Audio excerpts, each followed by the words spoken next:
Գյորջյան Կասկադ 60 ամիս փուլային վճարում բազմաթիվ առավելություններ։ Հարգելի գործընկերներ, ես պետք է մի քանի միտք փոխանցեմ։ Առաջինը մի առաջարկ ունեմ, ուզում եմ ասել, որ Հայաստանի Հանրապետությունը ոչ մի անգամ հարուստ մարդ պետք է քաղաքական իշխանություն չունենա։ Եթե ուզում եք հարստության մասով ես որոշակի ճշտումներ անեմ, մեր ընտանիքը իմ կարծիքով, թող մասնագիտական կառույցները ճշտեն,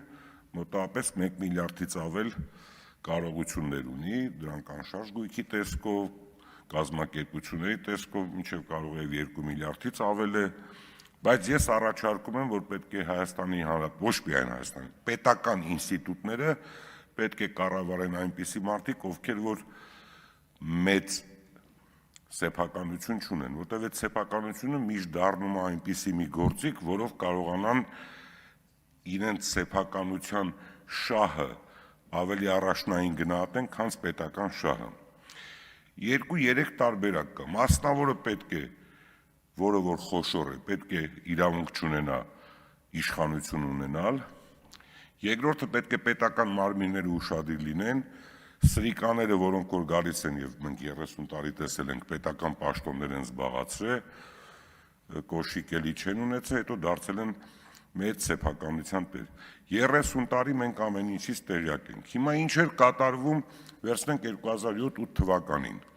Հրանք էին տալիս դատարաններին, զբաղվողները օգնականներ էին, երիտասարդ, նայ մեր դեմքներին ոչինչ չասող։ Բայց այդ օգնականները իրավունք էին ունենում զանգարել ցանկացած դատավորի, ցանկացած իրավական համակարգ պնդելու այս կամ այն մարդու սեփականությունից զրկելու։ Եվ այդ գործընթացը մենք ինքներս տեսել ենք։ Մյուս դեպքում, երբ որ որոշակի կամային տղաներ էին լինում, ասում էին դրանց էլ ձերբակալեք տարեք, արմատուրաներով էին հետները խոսում։ Հիմա պետությունա ձևավորվում, ստեղծվում է, լավ ինչ են ուզում։ Ես վերջերս մեկին հարցնում եմ, ասում եմ, ինչ կա, ինչից ես դժգոհ։ Ասում է, ամեն ինչ լավ է, ասում եմ, ինչ ես ուզում, ասում է, չգիտեմ։ Ես խնդրում եմ, սիրելի հայաստանցիներ, Հայաստանի Հանրապետությունը բավականին լավ վիճակում է այսօր եւ 1-2 տարվա մեջ առավել մեծ քայլերով է առաջ գնալու, որտեվ թվերը դա են ասում, եթե մասնագետներ կան, թող ուսումնասիրեն։ Միայն ես վերջերս իմացա, որ Հրազդանում տվյալների կենտրոնը արդեն 600 մեգավատ էլեկտրաէներգիա է ուզել, որպեսզի ապահովեն։ 600 մեգավատը դա ատոմակայան գումարած 50%, մեր ատոմակայանը 400 մեգավատ է։ Եվ դա 365 օր վճարելու են այդ էլեկտրաէներգիայի համար։ Պատկերացնեք մեր էլեկտրաէներգիայի համակարգը, ամբողջ էներգետիկան ինչ կարգի բալանսի է գալու։ Բայց ես այսօր մի ուրիշ խնդիր էլ ունեմ։ 21 թվականին ես ելույթ եմ ունեցել, այստեղ մի պատգամավոր կար, որը որ գնացել էր ինչ-որ մի Եվրոպայում սովորել էր, հետերեք է, դարձել էր նախագահականում օգնական։ Ես մի այսպիսի արտահայտություն եմ արել, բայց ես վերջերս դատալեքսից հանել եմ, այդ երիտասարդ օգնականը հիմա Հայաստանի Հանրապետությունում քրեական գործ կա, որով ինքը մեղադրվում է հակակոռուպցիոն համակարգի կողմից մոտ 16 շարժական ու անշարժ գույք, որոնցից միայն 11-ի արժեքը կազմում է շուրջ $8 միլիոն, $7 միլիոն ծախսված գումար, 4 թե 5 ընկերություններում բաժնետոմսեր եւ դեռ ինչքան էլ իրավապահները ուղղակի չեն կարողացել հայտնաբերել։ Բայց դատարանը որոշում է կայացրել, որպեսզի ես կարդամ մի դրվագ, որը 21 թվականին ա եղել եւ դա Արմեն Գևորգյանի մասին է խոսքը, դուք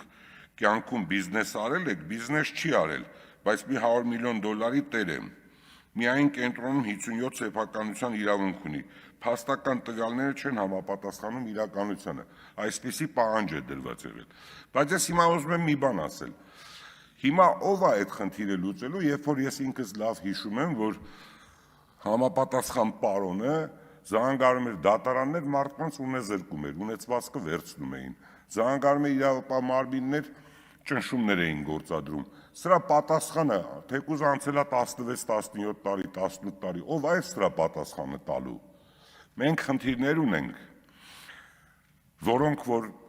մեզ դաս չեն տալիս, որոնք որ մեզ չեն հուշում մենք ինչ անենք, կամ մարդիկ շղարշ են ստեղծում, սկսում են ինչ-որ բողոքել, սուտ լուրեր, կեղծ լուրեր Հայաստանի Հանրապետությունում տարածում են տարբեր լրատվամիջոցների միջոցով։ Այս ամեն ինչը պետք է վերջ տրվի, պետք է բոլորը միանան եւ Հայաստանի Հանրապետությունը զարգացնեն։ Ինչ է իրանց ուզածը, ինչ են ուզում, որ ինչ անեն։ Չի լինելու, Հայաստանի Հանրապետությունը զարգանալու է,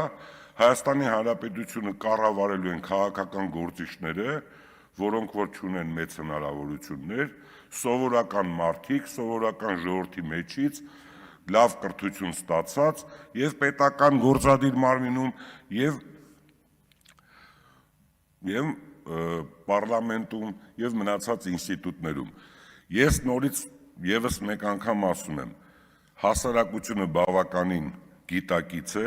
հասարակությունը շատ լավ հասկանում է տարբերությունը, եթե չի հասկանում, նորից թող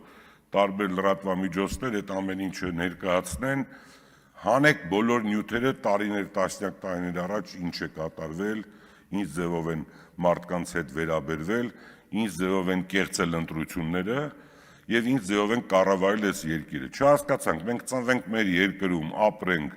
մեր ունեցվածքից էլ տանք, ասենք, աջակցենք, որպեսզի մեր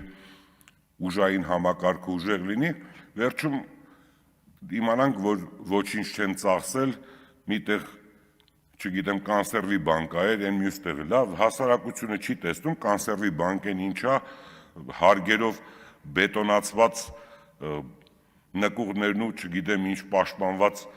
պաշտպանական դիրքերը։ Խայտառակությունը լավ։ Ես խնդրում եմ այդ ամեն ինչը ամեն օր, եւ պարոն Ալեքսանյան, ձեզ էլ եմ խնդրում, շատ ավելի շատ տարածեք, հասարակությունը թող այդ տարբերությունը իմանա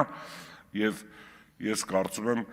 կունենանք այնպիսի Հայաստան, ինչպիսին որ ցանկացած գիտակից մարդ երազում է։ Շնորհակալություն։